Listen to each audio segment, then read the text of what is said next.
पुराने ज़माने में कहानी को बात कहा जाता था और जब ऐसा किसी ने कुछ सुनना होता था तो कहते थे, अरे कोई बात सुनाओ ना। तो वो बात सुनाने वाले की कहानी और कहानी सुनने वाले की बात, दोनों में फ़र्क होता है। लेकिन अगर दोनों की कहानियाँ मिल जाए तो एक नई कहानी बन जाती है। तो ऐसे ही हम सबकी कहानियाँ कभी कभी आपस में मिलती जुलती हैं। तभी तो हम कहते हैं, अरे हाँ ये तो मेरे साथ भी हुआ है। तो हम सब एक ही हुए ना, देखा जाए तो।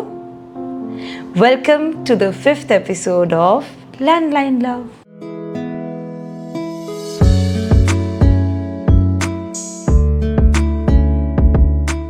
ये न्यूज़ साक्षी और अनिकेत के पापा को पता लगते ही घर में सैडनेस का माहौल सा बन जाता है। लेकिन कोई बात नहीं, अपनी साक्षी है ना। उसके कॉन्टैक्ट्स में कुछ बहुत ही वेटरन साइकाइट्रिस्ट्स थे, उनसे उन्होंने बात की। उसने बताया साइकाइट्रिस्ट्स बहुत ही एक्सपीरियंस्ड थे और साक्षी ने भी कोई कसर नहीं छोड़ी। खाना पीना सोना सबको साइड में रख के उसने अपनी मदर इन लॉ की emotional support, CBT, yoga, meditation, अच्छी डाइट, एक्सरसाइज, खुद की, अनिकेत की, उसके डैड की भी काउंसलिंग करवाई। अर्ली स्टेज थी तो प्रॉब्लम्स इतनी नहीं बढ़ी थी, लेकिन इस डिजीज़ का कोई क्योर तो होता नहीं है, जितना भी एफर्ट कर लो। डिले ज़रूर होगी नेक्स्ट स्टेज, बट आएगी ज़रूर। अनिकेत की मॉम का बहुत मन था कि घर में अब एक बच्चा होना चाहिए। वो ही टिपिकल वाली बड़ों की इच्छा। ये दोनों भी प्लान कर ही रहे थे, बट एज ऑलरेडी साक्षी की हिस्ट्री थी हार्मोनल इम्बैलेंस की, वो बहुत थक जाती थी। काम के बाद घर, घर के बाद मॉम, अनिकेत और साक्षी को बिल्कुल टाइम ही नहीं मिल पा रहा था। अब इन दोनों के झगड़े ज़्यादा ही शुरू हो गए थे। कभी मदर इन लॉ की ओवर रिस्पॉन्सिबिलिटीज़, कभी काम का बर्डन। ऐसा बिल्कुल मत सोचना कि अनिकेत और उसके डैड कुछ नहीं कर रहे थे। हॉस्पिटल्स, बिल्स, घर की ग्रॉसरी, घर में एक कुक, मेंटेनेंस, चाहे वो सफाई से लेकर बेसिक अमेनिटीज़ अरेंज करना तक क्यों ना हो, सब कुछ वो दोनों संभाल रहे थे। सबकी अपनी अपनी ड्यूटीज़ थी, तो वक्त कहाँ मिलना था इन दोनों को। 4 से 5, 5 से 6, 6 से 7 साल हो चुके हैं। स्टेज एडवांस्ड हो चुकी है। अब एक परमानेंट नर्स भी रहती थी उनके साथ। डॉक्टर्स, ट्रीटमेंट्स, सब कुछ ही था, पर जो होना है उसे कौन टाल सकता है। अनिकेत की मॉम की डेथ हो जाती है। कोई नहीं संभाल पाता एक दूसरे को। सब टूट चुके हैं, नाराज़ हैं, गुस्सा भी हैं खुद पे। अनिकेत को अपनी मॉम पे बहुत गुस्सा है। वो अपनी मॉम को उनके चले जाने के बाद भी गुस्से में बोलता है, मॉम मुझे डर लग रहा है, मॉम वहाँ पर कोई है, मॉम प्लीज़ आओ ना, मॉम मुझे डर लग रहा है। वक्त बीतता गया, संभलते गए। साक्षी को मगर कुछ ज़्यादा ही टाइम लग रहा था ठीक होने में। साहिबा ने बहुत साथ दिया, मगर उसे भी आगे पढ़ने जाना था। तो भी एक उदास मन लेकर, मगर ढेर सारी वेल विशेस और हर 6 महीने में मिलने का प्रॉमिस देकर अमेरिका चली जाती है।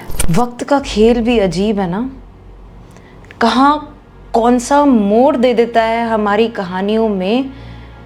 कभी जिन गलियों मोहल्लों के बादशाह होते थे, कभी जिन इलाकों का चप्पा चप्पा जानते थे, अब उन गलियों में जाना ही नहीं होता।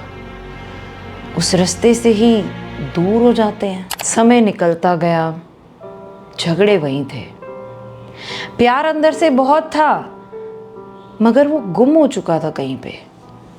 महराज स्टोर जो लोकली लोकेटेड था, धीरे धीरे करके वो भी डाउन जा रहा था।